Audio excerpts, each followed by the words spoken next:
Hello दोस्तों, जय भारत जय संविधान। कैसे हो आप सब? Hope you will be fit and fine. स्वागत है आपका आपके अपने चैनल एंशिएंट साइंटिफिक नॉलेज पर। यहाँ हम आपको अपने विश्व के रहस्यों और अनसुलझे सवालों के जवाब साइंटिफिक तथ्यों के आधार पर देते हैं। इसी कड़ी में आज की वीडियो हम आज आपके समक्ष पेश कर रहे हैं। वीडियो इन्फॉर्मेटिव है, ध्यान से सुनना। तो शुरू करते हैं आज की वीडियो। संविधान के अनुच्छेद 56A ने मुझे अंधविश्वास और पाखंड के खिलाफ बोलने का अधिकार दिया है।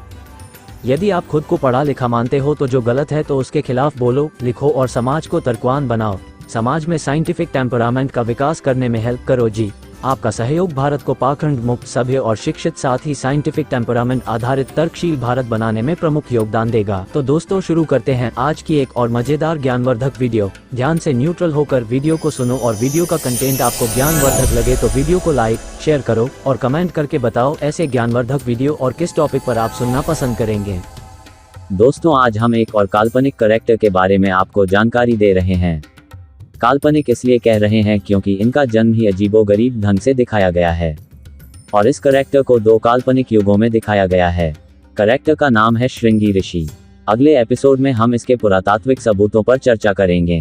अभी इसी का लुत्फ उठाएं। श्रृंगी ऋषि नाम से पूर्व में 2 ऋषि हुए हैं। पहले रामायण के काल में हुए थे और दूसरे महाभारत के काल में हुए थे। दोनों ही एक महान और सिद्ध ऋषि थे। दोनों ही यज्ञ कार्य में दक्ष और पुरोहित भी थे। आओ लेते हैं संक्षिप्त जानकारी इस काल्पनिक कैरेक्टर की। दोस्तों, जानकारी अच्छी लगे तो लाइक, शेयर और कमेंट करके बताना जी। साथ में चैनल को सब्सक्राइब भी कर लेना, जिससे कि चैनल पर अपलोड की जाने वाली ऐसी ही हर एक वीडियो का नोटिफिकेशन आपको बेरोक-टोक मिलता रहे। तो सुनो दोस्तों। 1. रामायण काल के श्रृंगी ऋषि। छत्तीसगढ़ की राजधानी रायपुर से दक्षिण दिशा में करीब 160 किलोमीटर दूर धमतरी जिले में है ग्राम पंचायत सेहावा, जो कि महेंद्रगिरी पर्वत के नीचे और महानदी के तट पर बसा हुआ गांव है। सेहावा पहुंचते ही ऊंचे पहाड़ पर मंदिर और उस पर लहराते ध्वज को नीचे से ही देखा जा सकता है। इसी पहाड़ की चोटी पर है श्रृंगी ऋषि का आश्रम। इसे बोलचाल में श्रृंगी ऋषि पर्वत भी कहा जाता है। पहले ये वीरान हुआ करता था, लेकिन आज यहाँ मंदिर, मंडप, बिजली, पानी सहित सभी चीजों का इंतजाम है। इसे लोगों के दान और पंचायत की मदद से किया गया है। माना जा रहा है कि 2017 में स्थानीय वेदाचार्यों और पुजारियों ने श्रृंगी ऋषि का प्रतिष्ठापन किया था। आश्रम में कई प्राचीन खंडित प्रतिमाओं को भी सहेज कर रखा गया है। इनके बारे में कोई नहीं जानता कि ये क्या हैं, किस निर्माण का हिस्सा हैं, लेकिन इन्हें सुरक्षित रख लिया गया है। आश्रम में चट्टान के नीचे श्रृंगी ऋषि की तप करते हुए प्रतिमा है।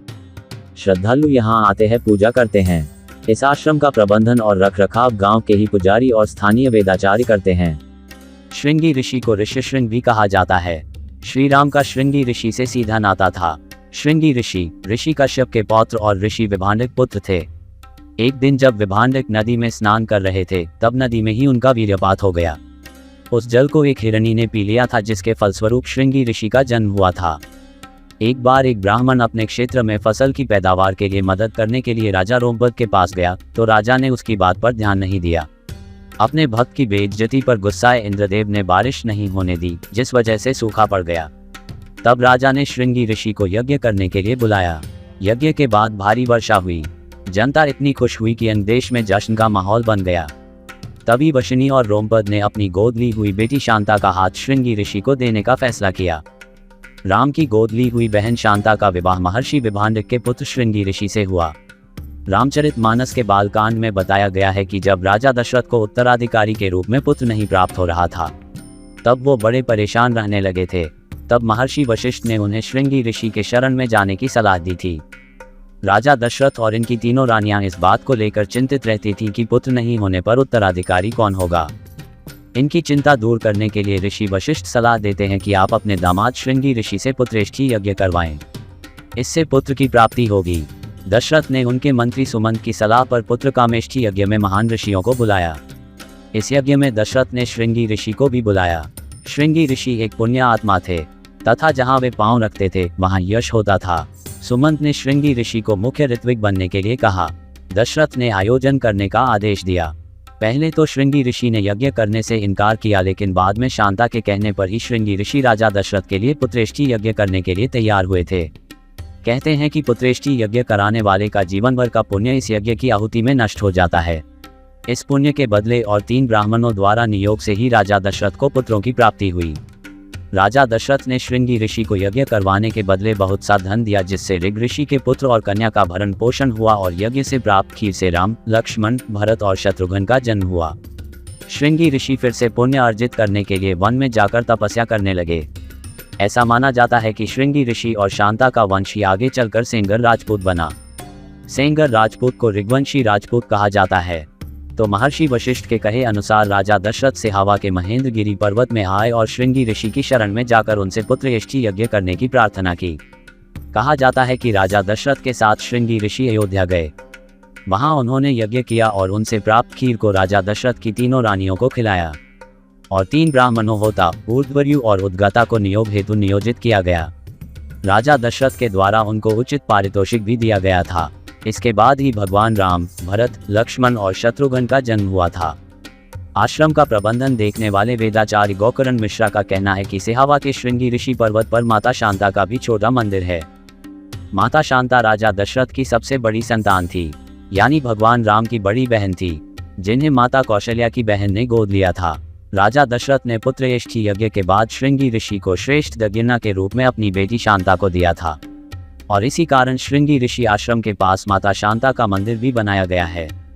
मान्यता ये भी है कि आज भी निसंतान दंपत्ति श्रृंगी ऋषि के आश्रम में पूजा पाठ और यज्ञ के बाद संतान प्राप्त करते हैं। श्रृंगी ऋषि पर्वत से ही छत्तीसगढ़ की जीवनदायिनी महानदी का भी उद्गम माना गया है। पर्वत पर एक छोटा कुंड है जो कभी सूखता नहीं है। कहा जाता है कि महानदी यहाँ से निकलकर आज के गरियाबंद की तरफ बढ़ रही थी। तब श्रृंगी ऋषि ने महानदी से अनुरोध किया था कि जिस दिशा में आज जा रही है वहां आपका सम्मान नहीं होगा।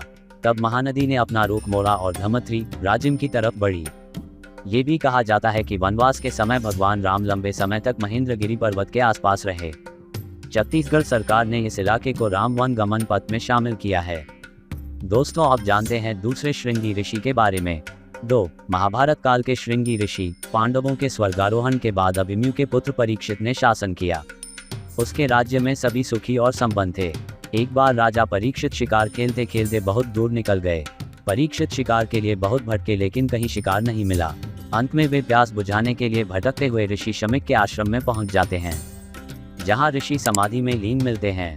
राजा ने ऋषि से कहा कि हमें प्यास लगी है, हमें पानी चाहिए, लेकिन ऋषि तो समाधि में थे। राजा परीक्षित ने कई बार ऋषि से पानी मांगा, लेकिन ऋषि ने कोई जवाब नहीं दिया।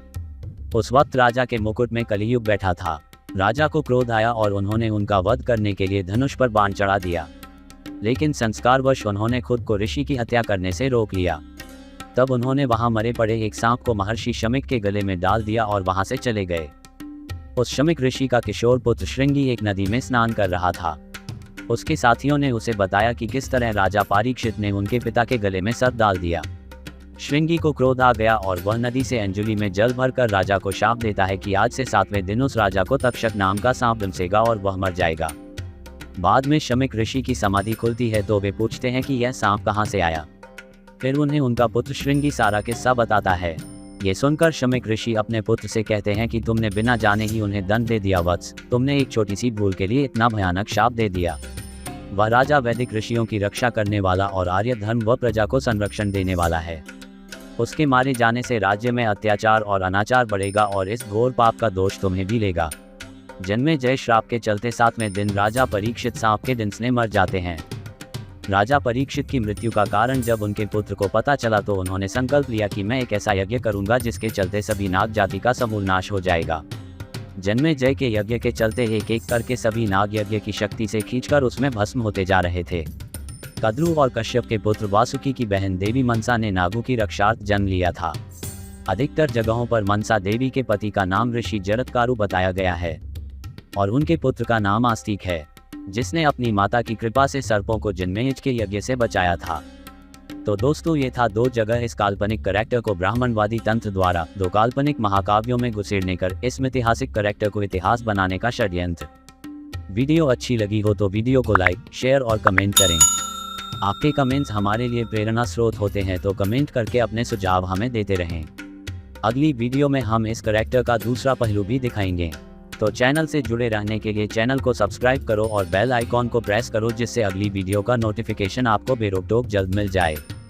Thanks for watching. जय संविधान, जय भारत, जय भीम।